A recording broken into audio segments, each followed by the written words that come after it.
So we've got the new Masters of the Universe movie coming out, and don't you agree? It looks pretty good, right? It looks pretty fun. Well, I was thinking back to when the toy line originally first came out. For whatever reason, I remember my brother being the one that was getting those toys, and that they were his toys, but when I actually think about playing with them, we both played with them together. So I don't really remember how that all worked. I remember G.I. Joe being mine, Masters of the Universe being his, but we both played with them together. Maybe we just, that's how we kept them in our rooms or something. But anyway, so when the toys first came out, they came with these mini comic books in them. And we read those, and we based the way we played with the toys based on the stories and descriptions and what have you of these characters in the mini comic books, because this was before there was a cartoon series or anything like that. So it's pretty interesting to think about how the toys sold themselves. Probably the TV commercials, we thought that looks cool, and we saw the toys at the store, got them. When you open them up and you got the mini comics and you read them, you get hooked. You want more. And it was just really cool. Let's take a look at those mini comics. All of them are collected together in this hardcover book. Now, in 1982, the first series of toys were released, and along with them came 4 mini comics. The first of which was this, He-Man and the Power Sword. This is the booklet that came with the He-Man action figures, so everyone got this book. This is the first one. It kicks everything off. And you can see it's copyrighted in 1981. That's when they would have put this together. The artwork is based on the concept designs of what they were going to make action figures of, because they were all working on this simultaneously. They're all written by Donald F. Glut, and they're all illustrated by Alfredo Alcala. And you can see it's just like a single page illustration with text underneath. Now, writer Donald F. Glut was a classmate and friend of George Lucas, and George asked him to write the novelization for his movie Star Wars, which he turned down. But then when the movie came out, it was such a huge success. When George asked him again, would you like to do the novelization for Empire Strikes Back, the sequel, he jumped at the chance. So that's what he did. He also wrote dinosaur encyclopedias, comic books, TV shows, cartoons. The man's still alive at 82 years old. And as you can see in this first story, He-Man is this warrior from the jungle who comes out of the jungle and meets this green-skinned goddess who gives him these power weapons to be the hero of the planet Eternia. And now you get your bad guys. You got Skeletor and Beastman. And He-Man gets this vehicle. This is actually the front of one of the toys. It would remove off and you could fly around on it. You got Teela, you got Castle Grayskull, you got Merman, and right here is Stratos, who they have not introduced yet, and he is with the bad guys because in the preliminary concept designs, he was listed as a bad guy. He never was a bad guy, so by the time he's actually introduced as a character, he's no longer a bad guy. And I just vividly remember all of this artwork because we read these comics over and over and over again.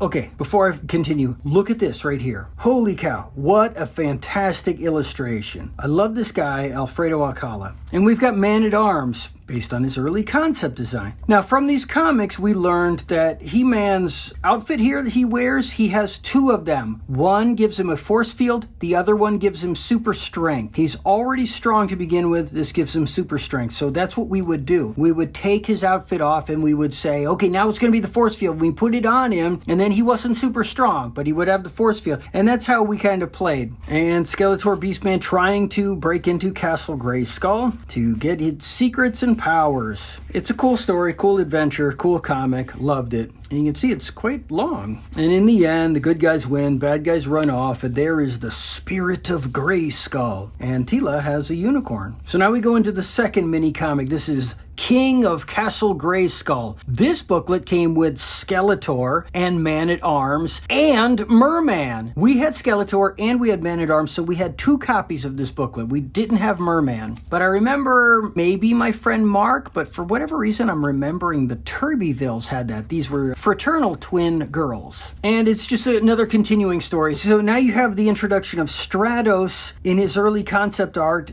He was flesh-colored. By the time he came out as an action figure, he was gray. And there's Merman. Again, the original concept art, he was blue. By the time the toy came out, he was green. Alfredo Alcala was a Filipino comic book artist. He died a long time ago at the age of 74. And I love his artwork. In fact, let me show you something. I have an art book by him. I'll look at this in a moment. This is great action. I love the sky, how it's like space with no atmosphere. It's very cool. This was such a gigantically successful toy line, and everything about it was awesome. Now we get into the third mini comic. This is Battle in the Clouds. This came with Merman and Teela. This is weird because we did not have Merman or Teela, but we had this book. So I don't understand how that works. But I read this all the time. I don't know. Maybe. So here's the thing. I bought Dragon Dice from Gary Gygax, the creator of Dungeons and Dragons, in an auction. It was his personal dice. And then years later, I sold them. Now, I had the certificate of authenticity. I had all of the saved information, screen grabs and everything from the auction years earlier. This was all authenticated. It was all signed by Gary Gygax's widow. Everything was authentic, and it was from the reputable auction that goes on constantly that always sells this rare Dungeons and Dragons stuff. But it had now been years later, and when I sold them, everybody was private messaging me that the dice I was selling were not manufactured until the year after I bought them in the auction. Well, that couldn't be because I bought them in the auction. I didn't swap them out. These were his dice. I didn't have any other dice. I didn't mix them up with anything. I didn't have anything else. Plus, they matched everything in the auction. I lived through it. Well, so what I was doing was I was looking up on an online database where they were showing the manufacturer date of different types of dice. And these, uber D&D nerds hold that thought. Fourth and final book of the first year, The Vengeance of Skeletor. This came with Man-at-Arms, Beastman, Stratos, and Zodak. We had the first three figures. We did not have Zodak, so we had 3 copies of this book. And now we will flip through this as I continue my story. What was I saying? Oh yeah, the D&D nerds knew exactly what type of dice this was. Very, long, elaborate name. And so I looked those up, and they were right. The picture of that type of dice were in there, and it showed the manufacturer date, and it was the year after I did the auction. But that's just an online database. It's just info on the internet. It could be wrong. So I lived through it. I knew it was wrong. So I kept thinking, look at this illustration. Holy cow, it does not get better than this. Look at that. It's so beautiful. I love it.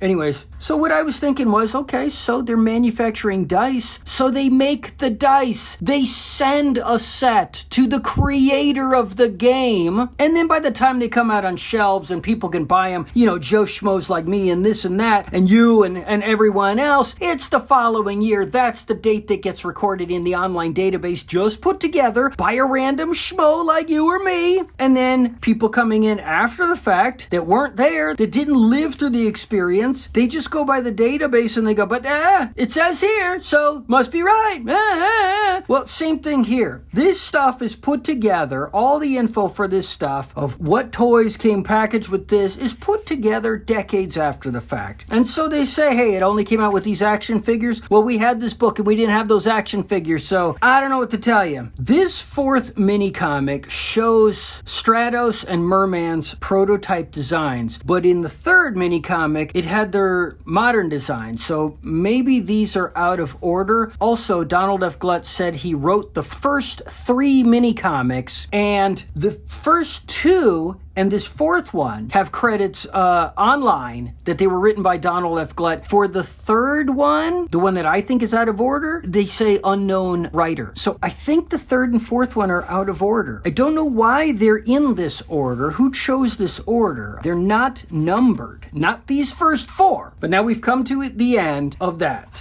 And here we get to year 2, 1983. They put out 7 mini comics. These are not put out by Mattel like the first 4. These are put out by DC Comics. See, at first, they went, I got it around here somewhere. Over at DC, they had, I think, 2 2 one-shot comics of Superman and He-Man, like a crossover, and then it kicked off this 3-issue miniseries. I have issue 1. I need to get the other 2. And in them, they talk in the letters page about what's coming up in the future series of mini-comics to be included with action figures to explain more backstory. And that's where these 7 begin. Now, these are all written by Gary Cohn and drawn or illustrated, colored, inked, lettered, all that by artist Mark Texiera. I love Mark's work on Wolverine comics, and when I met him, I got my Wolverine comics signed, but I also brought this, the Ram Man mini comic, and got him to sign it. Now you can see, he signed this in 2011. When I brought him to sign this, he was shocked. He was like, oh my gosh, you're bringing all my early embarrassing work. There's an interview with him in here from later on. He said everyone brings him these comics now. I've seen online that by 2016, he's signing the covers to all of these,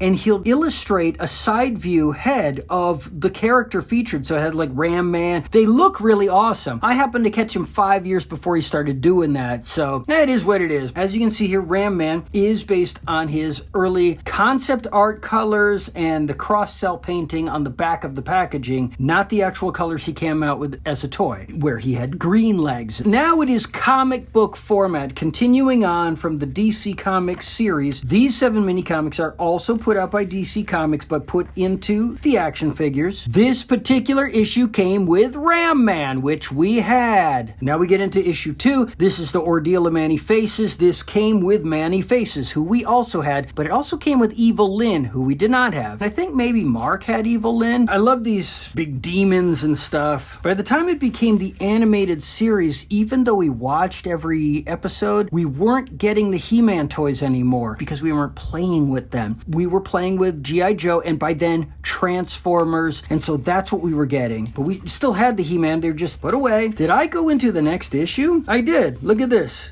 Issue 3, The Terror of Triclops. This came with Triclops. We did not have this book. We did not have Triclops. I believe Mark did. Now we get to The Menace of Trapjaw. This came with Trapjaw and Mechanic. We did not have either of those, but I believe Mark did. So again, I don't have memories of this as a child, but it is a cool comic. And now check this out. For book 5 of this 7 comic set, they put a number on it. 5. The Tale of Teela. It came with Teela. We did not have Teela.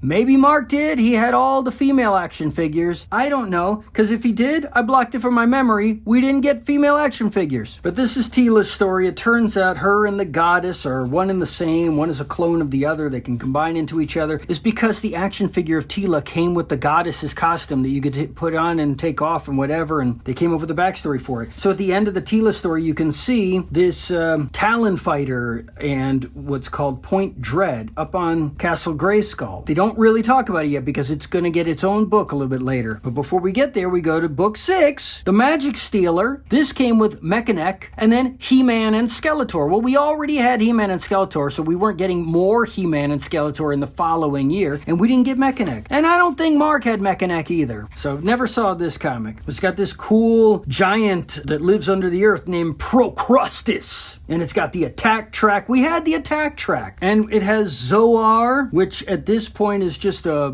bird. Later on, I believe in the animated series, it would be... Well, they would get rid of the goddess who was in control of Castle Grayskull. They created a new character, the Sorceress, and then they had Zoar as the bird form of the Sorceress. But it was different colors. It was the colors of the Sorceress. It's kind of hard to follow. Now we get to book 7. It is numbered book 7, and we had this one, The Power of Point Dread, from 1983, copyright 1982. I remember my brother getting Point Dread and the Talon Fighter for, was it Christmas? Man, we thought that was so awesome. And I'm remembering my brother putting it together like a model kit. Could that be right? And I can look this up because I have the book. I'll look it up in a second, but just off the top of my head, I think the Attack Track and Point Dread and the Talon Fighter had 2 versions of each, like a toy version and a model version. Maybe I'm totally wrong about that. And that was it. Now, there is a book and record which was put out by Mattel, but after these DC Comics and before the Filmation animated series started. And so since it was from Mattel, they went back to Alfredo Alcala. And the first story is The Power of Point Dread. Did I say book and record? It wasn't a book and record. It was a book and cassette. And they read you the story from his illustrations, and we're back to his wonderful art, except now he's drawing it like a comic book. And they have King Randor, who would then come up in the animated series. Oh, they have Zodak. They do the Point Dread story again, but it's a totally different story. It's like they didn't even read the earlier one. It's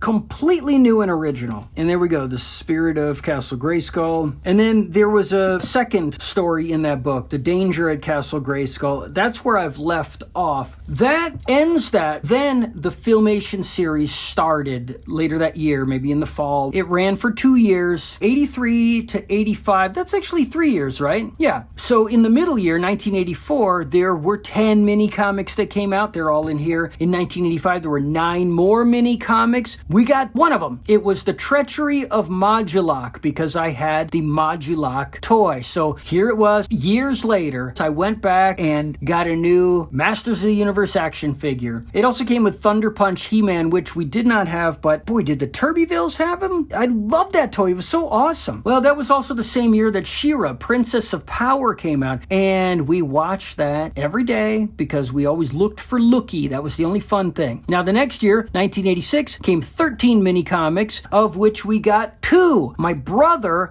they had these rock characters that you could unfold into people. They were called the Rock People. There were 2 of them, Stone Dar and Rock On. By looking at the pictures of them, I believe my brother got Rock On. So we had the mini booklet, Rock People to the Rescue. That's also in here. And I got Multibot, which is the robot version of Modulok. And that came with the book, The Menace of Multibot. Both of those are in here. I'm going to read them again, enjoy it. I'm going to do everything in order, so when I get to them, I'll get to them. But that was it. That's where it ended for us. 1987, there were 6 more mini comics, and then the live action movie with Dolph Lundgren came out. And as far as we were concerned, that was a dead franchise. Every time these movies came out, the Transformers movie where they killed Optimus Prime, the G.I. Joe movie where they killed Duke and then said, oh, actually, you know what? He's okay. All those sucked because, with the Cobra, la la la la la, it killed every franchise as far as we were concerned. But it also could have been because I was 13 at the time and I got out of all toys for a while at the same time. Let me pull back the camera a little bit and show you a few more things. So here's this cool book I have, The Art of Alfredo Alcala. Look, it's He-Man-esque. Awesome illustrations. So in 1988, which is a year after the live-action film, I moved out of town, changed schools, started high school, left all my friends behind. My parents had divorced. Everything had changed. And I met a kid named Vincent. And he said that he had every single Masters of the Universe toy that had ever been created. And even though I was out of toys at the time and had sold them all off at a yard sale right before we moved and didn't have any toys anymore, just hearing a kid had collected,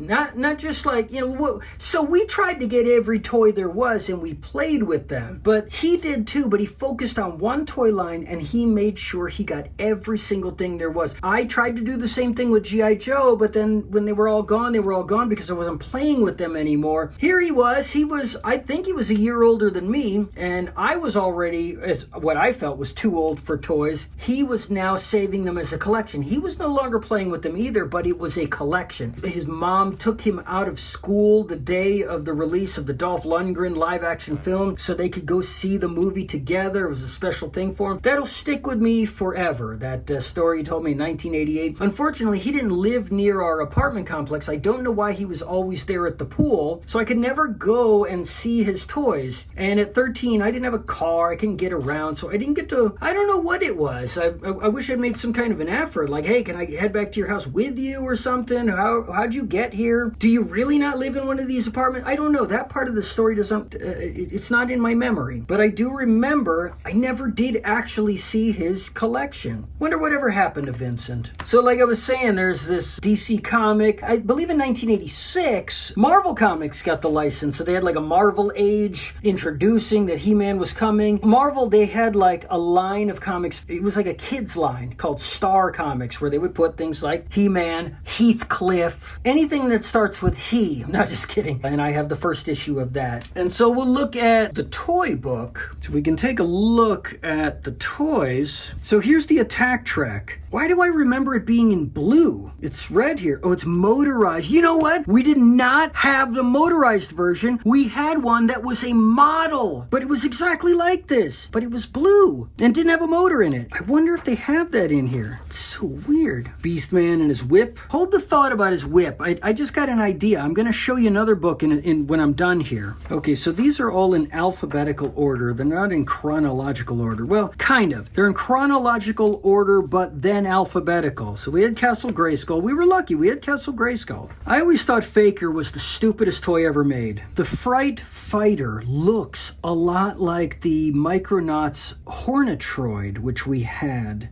But that was a different company. That was from Mego. And this is from Mattel. And it's not identical. It just looks inspired by in many, many ways. In fact, so much so they could have been sued. But Mego was out of business by then. And I believe Marty Abrams, who was the founder, owner, whatever of Mego, was in prison at that point. So maybe that's why they got away with it. I could be totally wrong. So here we go. That is He-Man, the most powerful man in the universe. Everybody got this action figure. We got him in 1982. Cobra Khan. You know, the Turbyvilles had Cobra Khan because they had a pool, and we would go to their pool, and we would play with Cobra Khan in the pool. They had He-Man action figures. Wow, I always talk about, you know, I never talk about the Turbyvilles, right? I always talk about Anne Murray and the G.I. Joe toys I got off of her. Well, another girl. But the Turbyvilles, again, twin girls, they had the Masters of the Universe action figures. I don't think I've ever spoken about them, but I always remembered them as the owners of the Mego Incredible Hulk action figure. Now that I think about it, yep, they had lots of these He-Man toys. Huh, Merman is kind of bluish. What was I thinking? Modulok.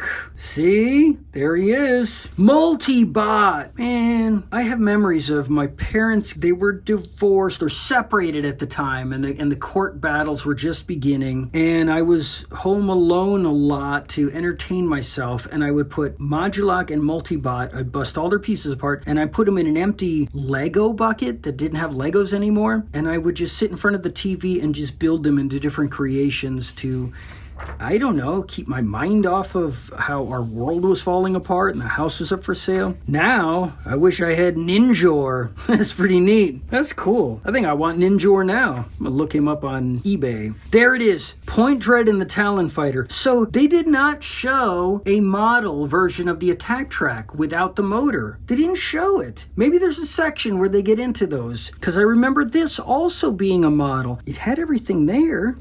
Gosh. There's Ram Man. See? Green pants. But look, on the back of the packaging, orange. Even his painting, orange. And there he is, Rock On. So that wasn't Zoar, that's Screech. Maybe they had two birds. Anyways, like Beastman's whip, keep this guy in mind. Also keep Battle Cat in mind. Did we look at Battle Cat yet? I think we did. Skeletor, everyone had Skeletor. Mark had Snake Mountain. I thought it was awesome. I'm getting old and my brain is dying. There's Stratos, we had Stratos. Triclops, Trapjaw, Turbodactyl, huh? That's cool. Tiger uppercut. Tyrannosaurus Rex. They had dinosaurs. This was after my time. Yeah, see, 1987. We were out of it by then. Even though we were out of toys, they kept making cool toys. I've seen them. I've seen what they do. Did we have the Wind Raider? I think we had the Wind Raider. Maybe Mark did. I don't know. We played with it though. There's Zoar. Okay, a world of variants. Let's see if they show models of the attack track. Oh, I don't know. Maybe I'd have to read all of it. They're not going to to show pictures. That's disappointing. Now we're into the girl stuff. Let's close this up. All right, one more book. This is The Art of He-Man and the Masters of the Universe. What was I saying? I was saying something. Oh, wait, remember, I said I got one other book I want to show you. Don't let me forget. So we've got Earl Norham, the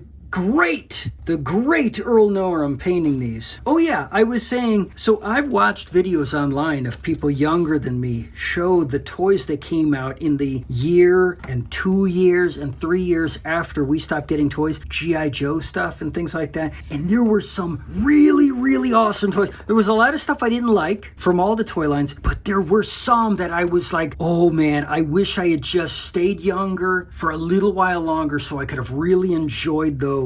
There is this traveling mobile base for G.I. Joe. It's gigantic and it unfolds into like 3 separate layers. Oh, I would have killed for that. Killed for it. That to me, I mean, at 52 years old, I could see myself sitting down to play with that now. As embarrassing as that sounds, that thing looks so fun. It's just you can't buy those old things and play with them now because the plastic, it just kind of like brittle and crumbles and breaks in your hand and it's so expensive you wouldn't want to touch it. And really, am I going to sit down and play with toys? I mean, it's just, in my head, I love the idea of it. I don't know why you only get a couple years of your short life to enjoy playing, and then it's gone forever. We all remember how fun it was. You and your friends get together, you get a sibling, and you're sitting down and you just, man, coming up with adventures and having fun. Why does that go away so quickly? I mean, the rest of your life of just work and sleep and paying bills, oh, it lasts so long.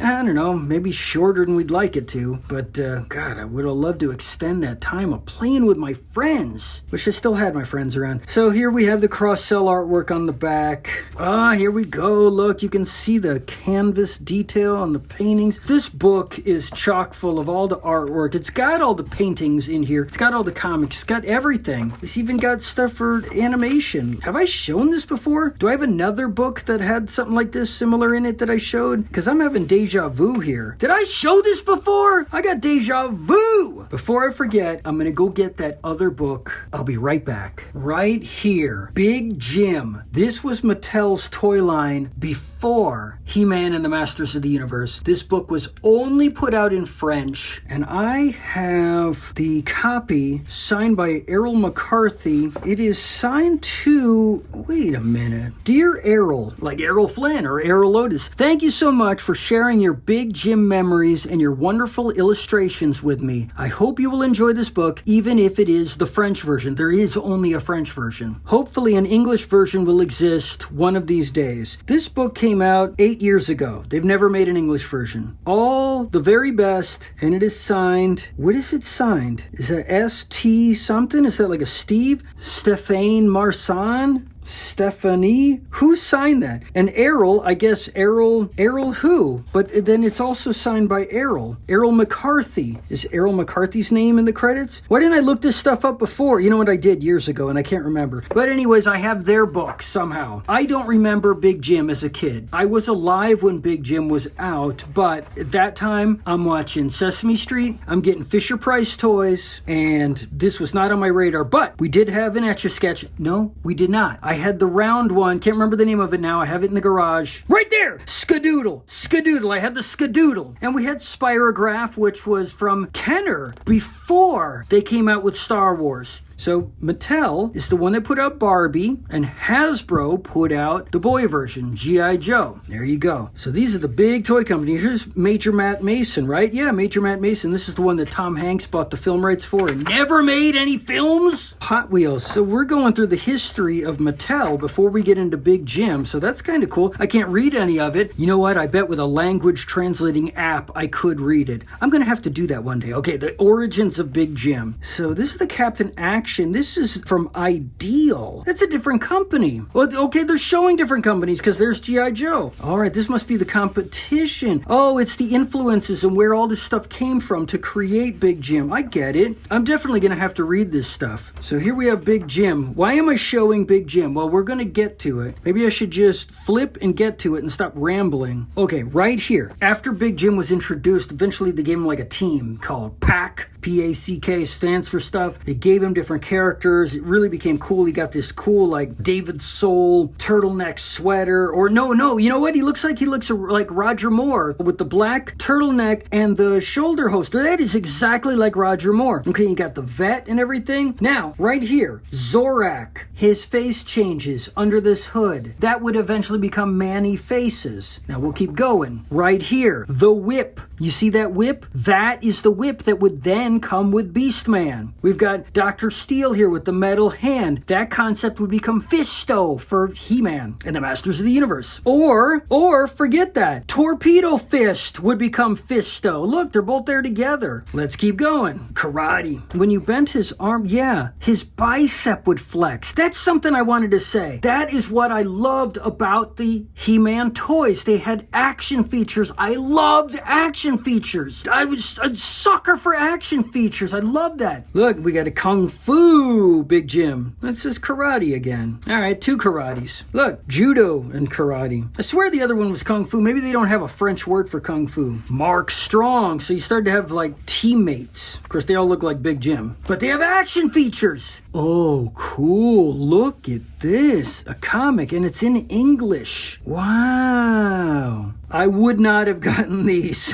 That is no thank you. I love this. The dojo, the Kung Fu studio. Yeah, see, it is Kung Fu. These would have been fun. This is very reminiscent of the Fisher-Price toys, the Fisher-Price Adventure People line. So here we go. Screech and Zoar. It is right here. It is this eagle from the Big Jim line. They just make it in a different color and put them out again with their next toy line. See? Oh, surfer. Pirates. The rescue rig. Oh, this is like Thunderbirds. Thunderbirds are go. Big Jim Explorer. Look. Fun. Wow. I swear there's one more thing I'm going to show you. I'm going to get to it. Bam! There it is. Right there. Right there. Battle Cat. Battle Cat. They just made it green with orange stripes. Battle Cat. You see? Wow.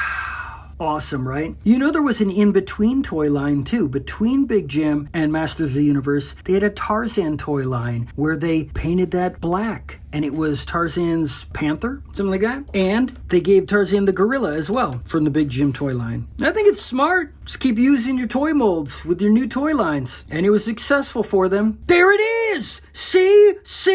Thought I was lying. Nope. Look.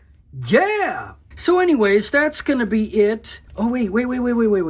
Look at that. Oh, wow. Wowee. Really cool. And look, see, they show it. They explain it. I didn't pull this out of thin air. I gotta close this book up before I just get lost in the adventures. Helicopters and rescues and see, man, you know what? I would love to cosplay as that, but again, no one would know who the heck I am. But it would be awesome. So that's gonna be it for now, and I'll see you next time.